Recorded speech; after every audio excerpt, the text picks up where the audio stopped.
Hello guys, welcome to my YouTube channel.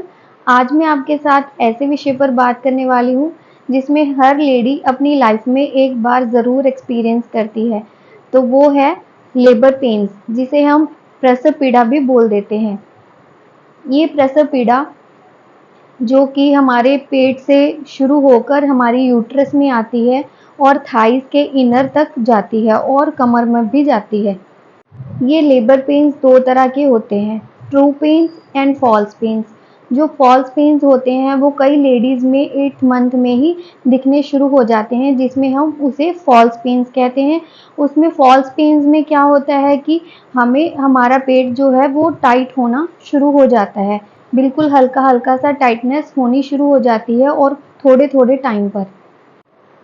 जो true pens होती हैं वो हमें 9th मंथ के जो हमारी ड्यू डेट होती है उसके कुछ दिन पहले या फिर कुछ दिन बाद अपने आप ही बाय नेचुरल तरीके से हमें शुरू हो जाती हैं।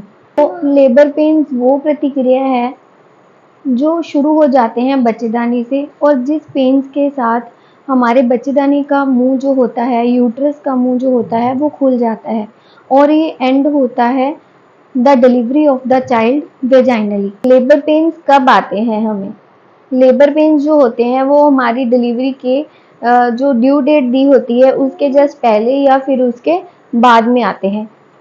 जो ड्यू डेट होती है वो शुरू होती है हमारे लास्ट मेंस्ट्रुअल ऑफ पीरियड के फर्स्ट डे से लेकर 40 वीक्स तक को हम ड्यू डेट या फिर डिलीवरी डेट कहते हैं।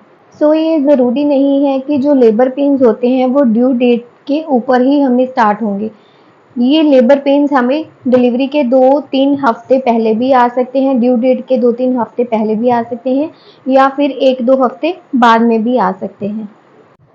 37 वीक से लेके 40 वीक्स तक हमें कभी भी पेन शुरू होता है उसे हम फुल टर्म प्रेगनेंसी या फुल टर्म नॉर्मल डिलीवरी ही मानते हैं। हाँ, अगर हमें 37 वीक से पहले ही लेबर पेन शुरू हो जाता है उसे हम बोलते हैं प्री टर्म लेबर, यानी कि बच्चे की प्री मैच्योरिटी। इसी तरह से 40 वीक्स के बाद यानी 41 वीक्स के बाद जो डिलीवरी होती है उसे हम पोस्ट डिलीवरी या फिर पोस्ट डेटेड डिलीवरी कहा जाता है। सो अभी हम ये जानते हैं कि लेबर पेन्स को कैसे आइडेंटिफाई किया जाए।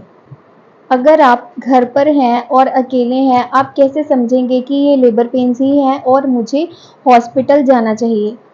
ये जो लेबर पेन होता है इसका अपना एक नेचर होता है। ये पेन कभी भी कंटिन्यूस नहीं होता है। ये पेन इंटरमिटेंट, यानी कि ये पेन जो होता है वो रुक रुक के होता है और एक टाइटनेस की तरह आपको फील होगा। इनिशियली ये जो पेन होता है ये टाइटनेस की तरह होता है। ये पेन आपको बैक की तरफ से आपको टाइटनेस फील होगा और उसके बाद घूम के आपके टमी की तरफ आएगा और थाइस के इनर की ओर जाएगा। कि ये जो पेन है वो पर्टिकुलरली रिदमिक नेचर से आता है और कुछ ही सेकंड्स तक लास्ट करता है और उसके बाद वो चला जाता है और आपको ऐसे लगता है कि आप बिल्कुल नॉर्मल हो, बिल्कुल आप ठीक हो।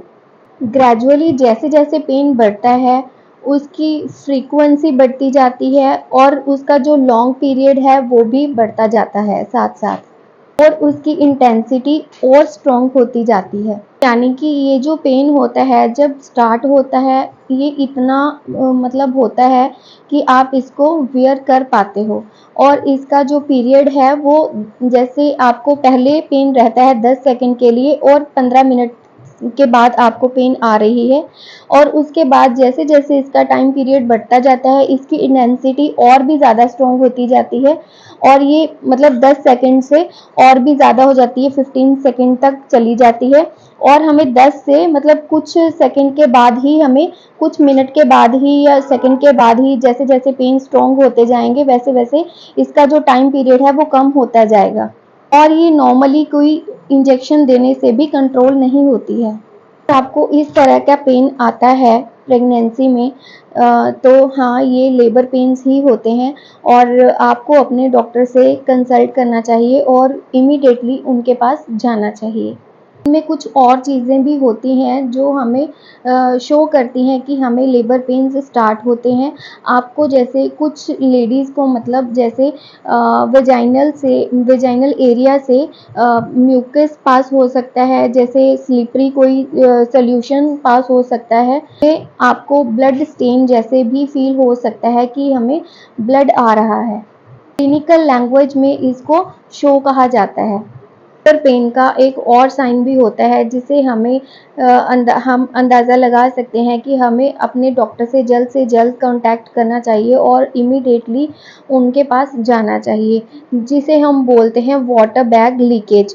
कुछ लेडीज़ में जो होता है ना कि मतलब डिलीवरी के आसपास के टाइम पे कुछ उनको लीकेज होने लग जाती है, उनको ऐसे लगता है कि ये जो वाटर बैग होता है, जैसे किसी को वाटर बैग लीकेज हो गया तो कई लेडीज़ काफ़ी ज़्यादा कंफ्यूज रहती हैं कि ये वाटर बैग लीकेज हुआ है या फिर ये यूरिन है।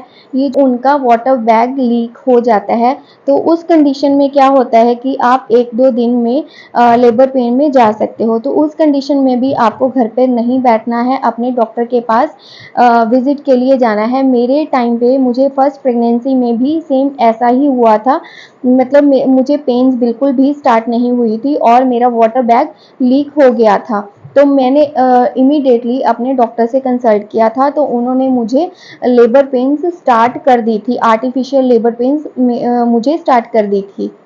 फीमेल्स होती हैं वो कंफ्यूज रहती हैं कि उनको जब वाटर बैग लीकेज होता है वो मतलब कंफ्यूज हो जाती हैं कि ये जो बच्चे के आसपास का जो पानी है ये वो है या फिर ये यूरिन है। तो वाटर बैग का जो कलर होता है ये कलरलेस होता है, इसमें कोई बैड स्मेल नहीं होती है और अगर ये बैग लीकेज हो जाता है तो ये कंटिन्यूसली मतलब होता ही रहता है, ये एक बार में कंट्रोल नहीं होता है। तो ये भी एक साइन है, सिम्टम है कि आप पता लगा सकते हैं कि आपका वाटर बैग लीकेज हुआ है या फिर नहीं। अगर आपको इस तरह का कोई डिस्चार्ज हो तो आपको अपने ऑब्स्टेट्रिशियन से, अपने डॉक्टर से ज़रूर कंसल्ट करना चाहिए। अगर आपको 37 वीक्स कंप्लीट होने के बाद ऐसा होता है तो आपको बिल्कुल भी घबराना नहीं है, अपने डॉक्टर से कंसल्ट करना है और आप डिलीवरी होती है 37 वीक्स के बाद, तो इसमें घबराने वाली कोई बात नहीं है। उसे भी हम लोग या फिर डॉक्टर सब लोग उसको फुल टर्म प्रेगनेंसी ही मानते हैं। आपको 37 वीक्स से पहले ऐसा होता है तो आपको ज़रूर अपने डॉक्टर के पास जाकर कंसल्ट करना चाहिए और अगर आप किसी और जगह पे हो या फिर आपका हॉस्पिटल आपके घर से काफ़ी ज़्यादा दूर है तो आपको उनसे फ़ोन पर कॉन्टैक्ट करना चाहिए और उनको बताना चाहिए, वो आपको कोई एडवाइस दे सकते हैं या आपको बोल सकते हैं कि आपके नियर जो भी हॉस्पिटल है आप वहाँ पे जाके बता सकते हो या अपना ट्रीटमेंट ले सकते हो। जैसे कि हमने अभी ट्रू पेन्स के बारे में बात की है और मैंने पहले आपको बताया कि फॉल्स पेन्स भी होती हैं जो डिलीवरी से पहले हमें स्टार्ट हो जाती हैं। ये जो फॉल्स पेन्स होती हैं ये इंटरमिटेंट नहीं होती हैं, ये हमें रुक-रुक कर नहीं आती हैं। ये मतलब हमें कंटिन्यूअसली 2 दिन तक 3 दिन तक हमें हल्का-हल्का पेट टाइटनेस फ़ील होता रहता है और अगर आप अपने डॉक्टर से कंसल्ट करके आप कोई मेडिसिन वगैरह लेते हो मेफ्टल्स पास या कुछ और जो आपके डॉक्टर आपको एडवाइस करें, अगर आपका वो पेन उससे सेटल हो जाता है तो दैट मीन्स ये फॉल्स पेन्स हैं जो कि अब सबसाइड हो चुका है। गाइस यही था मेरा आज का topic, symptoms of labour pains in 9th month. अगर आपको मेरी ये वीडियो पसंद आती है तो प्लीज़ इस वीडियो को लाइक एंड चैनल को सब्सक्राइब ज़रूर करना और थैंक यू सो मच। मिलते हैं नेक्स्ट वीडियो में।